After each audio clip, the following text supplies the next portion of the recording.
Good morning, नमस्कार दोस्तों। इस वीडियो में हम जितने प्रश्न देंगे पूरे डिटेल में और एक्स्ट्रा फैक्ट के साथ में। अगर आपको इस वीडियो का पीडीएफ चाहिए तो हमारे टेलीग्राम ग्रुप को ज्वाइन कर लीजिए, जिसका लिंक इस वीडियो के डिस्क्रिप्शन में मिल जाएगा। आप वहां से आसानी से वीडियो का पीडीएफ डाउनलोड कर सकते हैं। और ज़्यादा समय न लेते हुए चालू करते हैं आज की वीडियो का पहला प्रश्न।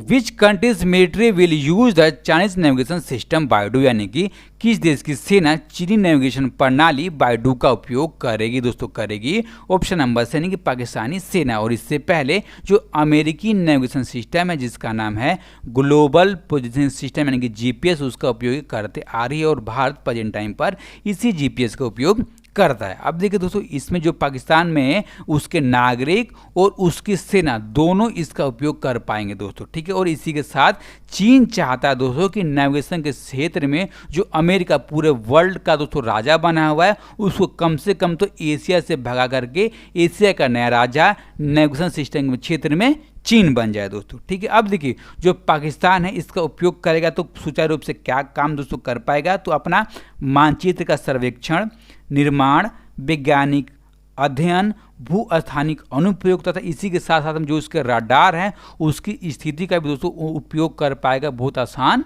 तरीके से। अब देखिए दोस्तों, जो बाइडू है एक संचार उपग्रह है और इसको सबसे पहली बार चीन की तरफ से 31 अक्टूबर 2000 को छोड़ा गया दोस्तों। अब देखिए लास्ट बार कब छोड़ा गया, तो लास्ट बार इसको 23 जून 2020 को छोड़ा गया है। और अब तक इसको जो कितने सैटेलाइट छोड़े जा चुके हैं, तो इसके बाइडू के नाम से 59 सैटेलाइट छोड़े जा चुके हैं प्रेजेंट टाइम यानी कि 2020 तक दोस्तों। अब हम जानेंगे किसके बारे में, तो पाकिस्तान के बारे में। अब देखिए जो पाकिस्तान है उसकी राजधानी कहाँ है, इस्लामाबाद। प्राइम मिनिस्टर इमरान खान, राष्ट्रपति आरिफ अलवी और मुद्रा है दोस्तों पाकिस्तानी रुपया। अब देखिए आपको यहाँ पे मेन तौर पर याद क्या करना, तो मेन तौर पर आपको इसके जो प्रेसिडेंट है वो याद करना, क्योंकि दोस्तों जो प्रधानमंत्री वो सबको याद ही है और राष्ट्रपति पूछ दिया जाता है। ओके, नेक्स्ट क्वेश्चन देखते हैं 2 नंबर के लिए। Recently, the president of which country has announced the discovery of the largest natural gas reserves in the Black Sea region so far, यानी कि हाल ही में किस देश के राष्ट्रपति ने काला सागर क्षेत्र में अब तक के सबसे बड़े प्राकृतिक गैस भंडार की खोज की घोषणा की है, तो की गई है ऑप्शन नंबर से, यानी कि तुर्की के राष्ट्रपति की तरफ से। अब देखिए तुर्की के राष्ट्रपति हैं कौन, तो रिसेप टैयिप एर्दोगान तुर्की के राष्ट्रपति हैं। अब देखिए जो गैस भंडार है ये 320 अरब क्यूबिक मीटर क्षेत्र में फैला हुआ गैस भंडार है दोस्तों। और तुर्की के ऊर्जा मंत्री के अनुसार जो ये गैस भंडार है पानी की सतह से 2100 मीटर की गहराई में स्थित है दोस्तों, ठीक है। अब देखिए तुर्की ने यह भी लक्ष्य रखा गया है कि 2023 तक इस गैस भंडार से गैस निकाल करके इसका उपयोग करेगा। अब देखिए जो ये काला पानी का दोस्तों जो क्षेत्र है, ये जो 2 नाटो के देश है जिनका नाम है ग्रीस और तुर्की, इन दोनों देशों के बीच में दोस्तों ये विवादित क्षेत्र है। और जो काला सागर का क्षेत्र आता है ये पूर्वी भूमध्य सागरीय के क्षेत्र में दोस्तों आता है, ठीक है। अब देखिए एक प्रश्न और बनता है कि नाटो में प्रेजेंट टाइम में कितने देश आते हैं, तो टोटल 34 देश आते हैं। और दोस्तों सबसे लास्ट देश कौन सा है, तो संयुक्त अरब अमीरात सबसे लास्ट देश है दोस्तों, ठीक है। और अब की बार 2020 में ही दोस्तों ये नाटो का देश बना हुआ है, ठीक है। अब हम देख लेते हैं किसके बारे में दोस्तों, तो तुर्की के बारे में। जो तुर्की है उसकी राजधानी अंकारा, राष्ट्रपति रिसेप टैयिप एर्दोगान और मुद्रा चलती है तुर्की लीरा। और आपसे दोस्तों रिक्वेस्ट है कि जिन भी दोस्त चैनल पर नए हो चैनल को सब्सक्राइब कर लीजिए और वीडियो को लाइक कर दीजिए। अगर आपको अच्छी ना लगे तो डिसलाइक कर दीजिएगा, और क्योंकि आपने अवश्य बताइएगा दोस्तों। अब देखिए जो तुर्की है कहाँ दोस्तों, ये अपना है भारत, और भारत से दोस्तों ये आगे हम तुर्की। ओके, नेक्स्ट क्वेश्चन देखते हैं 3 नंबर के लिए। वित्त मंत्रालय के मुताबिक अब कितने लाख रुपए तक के सालाना कारोबार करने वाले कारोबारियों को जीएसटी में छूट दिया जाएगा दोस्तों, दिया जाएगा ऑप्शन नंबर, यानी कि जिन भी कारोबारियों का 40 लाख रुपए तक का 1 साल का टर्नओवर है उनको जीएसटी में छूट दिया जाएगा। जिसकी घोषणा किसने करी, तो हमारे भारत के प्रेजेंट टाइम के वित्त मंत्री हैं निर्मला सीतारमण, उन्होंने इसकी घोषणा करी है। अब देखिए इसकी पिछली सीमा हुआ करती थी 20 लाख रुपए और इसको बढ़ा करके 40 लाख रुपए तक कर दिया गया। अब देखिए दोस्तों इसके अलावा जिन भी कारोबारियों का 1 साल में टर्नओवर 1.5 करोड़ रुपए हो जाता है वो दोस्तों भारत सरकार की कंपोजिशन स्कीम का उपयोग कर सकता है, और इस स्कीम का उपयोग करने के साथ वो केवल 1% टैक्स ही अदा करेगा, यानी कि 1% ही जीएसटी अदा करेगा दोस्तों। ठीक है, अब देखिए जो जीएसटी है ये किसके कार्यकाल में लॉन्च किया गया था दोस्तों, तो उस टाइम के वित्त मंत्री थे कौन, तो अरुण जेटली, और उनके कार्यकाल में जीएसटी को लॉन्च किया गया था। अब देखिए इनकी मृत्यु कब हुई दोस्तों, इनकी मृत्यु पिछले साल यानी कि 24 अगस्त 2019 को इनकी मृत्यु हुई, और उनकी मृत्यु का दोस्तों कल 1 साल हो गया। ठीक है, इसलिए बहुत ही ज़्यादा इंपॉर्टेंट हो जाता है। और जीएसटी का फुल फॉर्म होता है गुड्स एंड सर्विस टैक्स, और जिसको भारत में लॉन्च किया गया था कब, तो 1 जुलाई 2017 को इसको लॉन्च किया गया था। अब सबसे पहली बार कहाँ पर, तो सबसे पहली बार दोस्तों किया गया था इसको फ्रांस में। ओके, अब हम देखते हैं दोस्तों अगला प्रश्न 4 नंबर के लिए। How many rupees did the साफायर by Mahatma Gandhi gold plated glasses, यानी कि महात्मा गांधी के सोने के मढ़वाए गए चश्मे को ब्रिटेन ने कितने रुपए में नीलाम किया, तो नीलाम किया ऑप्शन नंबर यानी कि 2,55,00,000 रुपए में नीलाम किया है। अब देखिए किया किसने, तो ब्रिटेन ने दोस्तों, और ब्रिटेन का अब तक का नीलामी घर का सबसे महंगा यह नीलामी रहा, और इसने अब तक का सारे रिकॉर्ड तोड़ दिए। किसने, तो महात्मा गांधी के चश्मे ने। अब देखिए इसकी नीलामी की कहाँ गई दोस्तों, इसकी नीलामी इंग्लैंड के हनहम में की गई, और हनहम में दोस्तों इसको कुछ दिन पहले यानी कि 4 हफ्ते पहले ही लेकर आया गया था। अब देखिए दोस्तों इससे पहले इंग्लैंड सोच रहा था जो चश्मा है केवल उसकी जो मुद्रा है पाउंड स्टर्लिंग, उसमें 10,000 से लेकर के 15,000 के बीच में ही इसको बेचा जाएगा, लेकिन बेचा कितने में, तो 2,60,000 पाउंड स्टर्लिंग में दोस्तों इसको बेचा गया। ठीक है, अब हम देखेंगे किसके बारे में दोस्तों, तो देख लेते हैं इंग्लैंड के बारे में। इसकी राजधानी कहाँ है, लंदन। प्राइम मिनिस्टर है बोरिस जॉनसन, और मुद्रा है इसकी पाउंड स्टर्लिंग, इसकी मुद्रा है दोस्तों। और इसको शॉर्ट फॉर्म में क्या लिखते हैं, इसको शॉर्ट फॉर्म में GBP लिखते हैं, जैसे भारत का INR लिखते हैं। ओके, आप इसको दोस्तों याद कर लीजिएगा। नेक्स्ट क्वेश्चन 5 नंबर के लिए। India's longest river ropeway on Brahmaputra was open for public in which state is that ropeway, यानी कि ब्रह्मपुत्र पर भारत की सबसे लंबी नदी रोपवे जनता के लिए खोला गया, वह रोपवे किस राज्य में है दोस्तों, राज्य है ऑप्शन नंबर सी यानी कि असम। अब देखिए इसका उद्घाटन किया स्वास्थ्य और परिवार कल्याण राज्य मंत्री हैं हेमंत बिस्व शर्मा, उन्होंने इसका उद्घाटन किया। और दोस्तों इस परियोजना का नाम है गुवाहाटी यात्री रोपवे परियोजना, इसका नाम है। आप इसको दोस्तों याद कर लीजिएगा। अब देखिए ये रोपवे है जिसकी लंबाई कितनी है, तो 2 किलोमीटर की इसकी लंबाई है।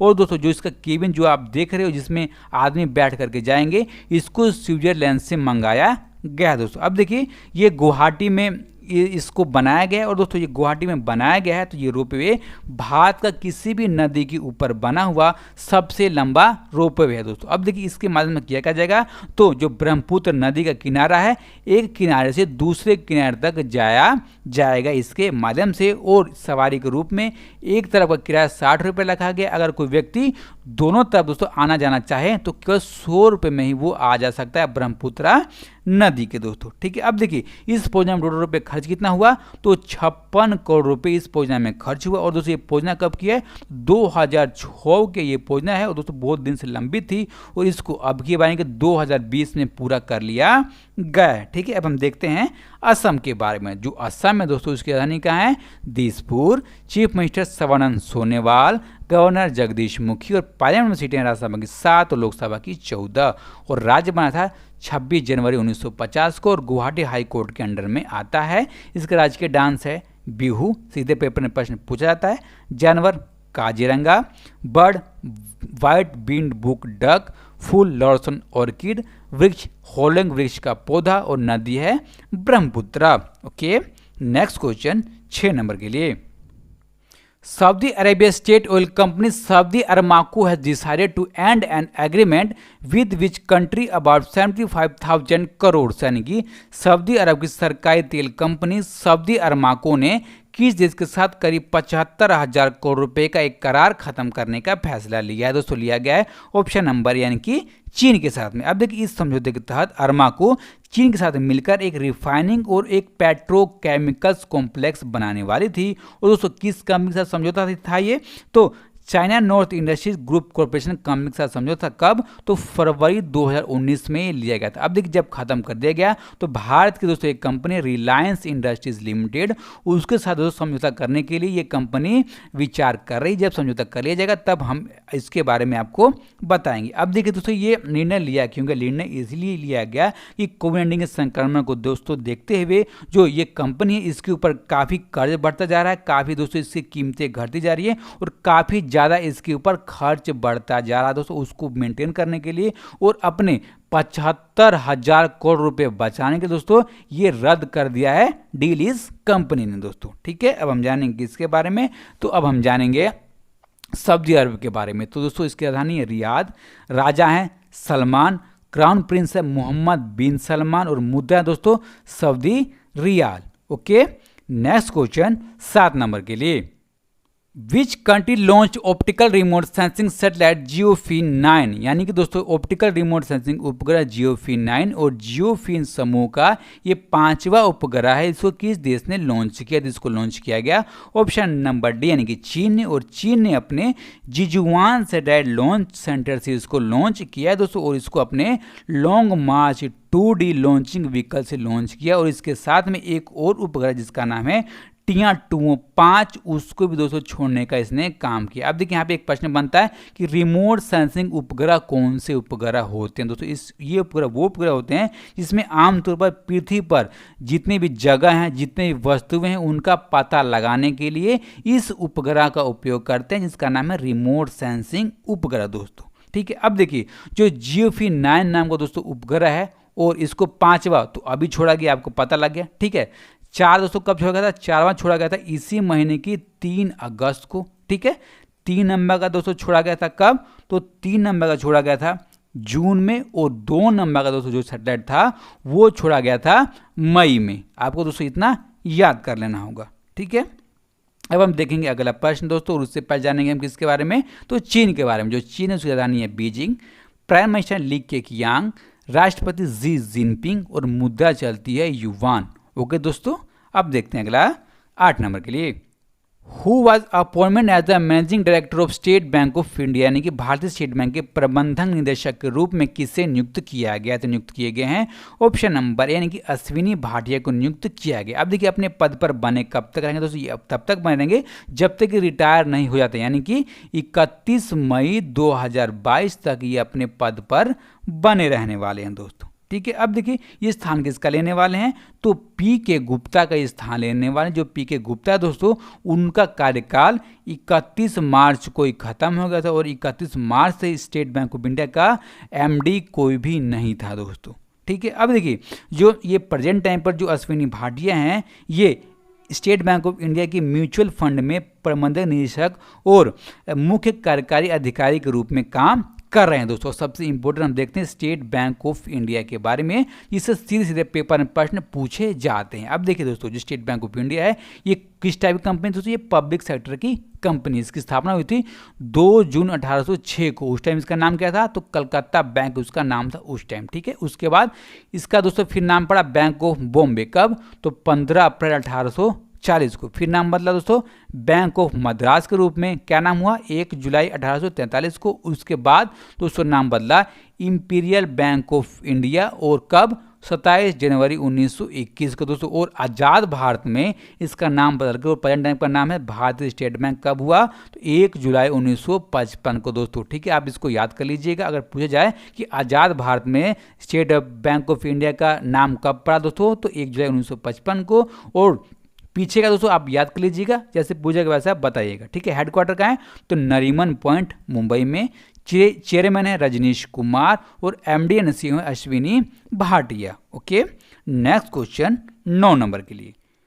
विच players were included in the ICC cricket hall of fame, यानी कि ICC cricket hall of fame में किन खिलाड़ियों को शामिल किया गया है? तो शामिल किया गया है ऑप्शन नंबर डी यानी कि दक्षिण अफ्रीका के महान ऑलराउंडर जैक कैलिस, पाकिस्तान के महान बल्लेबाज जहीर अब्बास और पुणे में जन्मी पूर्व ऑस्ट्रेलियाई कप्तान लिसा सटलेकर को आईसीसी की तरफ से cricket of hall of fame में शामिल किया गया है दोस्तों। अब देखिए जो जैक कैलिस हैं इन्होंने 1995 में क्रिकेट खेलना चालू किया और कब समाप्त किया था, 2014 में इन्होंने संन्यास ले लिया था। और दोस्तों और इन्होंने इस बीच में 166 टेस्ट मैच खेले, 328 वनडे मैच खेले और 25 T20 मैच खेले दोस्तों। ठीक है, अब देखिए ये एकमात्र ऐसे विश्व के दोस्तों खिलाड़ी हैं जिन्होंने एक दिवसीय और टेस्ट मैचों में 10,000 से अधिक रन और 250 विकेट लेने का काम किया दोस्तों। अब देखिए जो जहीर अब्बास हैं, जैसे आप जानते हैं पाकिस्तान के खिलाड़ी रह चुके हैं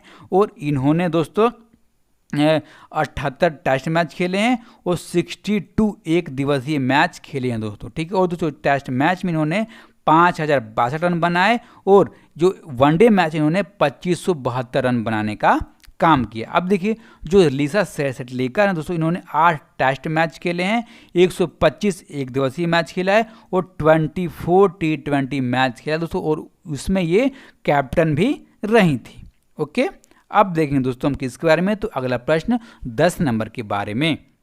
उत्तर Pradesh government has signed a plan of cooperation with which country to solve the water crisis of Bundelkhand region, यानी कि उत्तर प्रदेश सरकार ने बुंदेलखंड क्षेत्र के जल संकट को हल करने के लिए किस देश के साथ सहयोग की योजना पर हस्ताक्षर किया है, तो किया गया है ऑप्शन नंबर सी यानी कि इजराइल के साथ में। अब देखिए जब हस्ताक्षर कर लिया गया तो मेन तौर पर इसमें ध्यान दिया जाएगा पानी को बचाने के लिए, पानी को एक जगह से दूसरी जगह पर बिना बर्बादी किए लेकर जाने के लिए दोस्तों, और जो व्यक्ति हैं पानी की बर्बादी करते हैं दोस्तों उसके विषय में भी सहयोग किया जाएगा और इसमें जागरूकता पैदा की जाएगी दोस्तों। ठीक है, और इसके अलावा जो बुंदेलखंड क्षेत्र में दोस्तों जो पानी को बचाने के लिए और वहाँ पर खेतों में सिंचाई करने के लिए दोस्तों जो ड्रिप सिंचाई है उसका उपयोग किया जाएगा। ड्रिप सिंचाई का मतलब क्या होता है दोस्तों, इसमें पूरे यानी कि 100% पानी का उपयोग कर लिया जाता है और जहाँ पर इस पानी की आवश्यकता होती है वहीं पर उसको दोस्तों डाला जाता है। ठीक है, और इसके लिए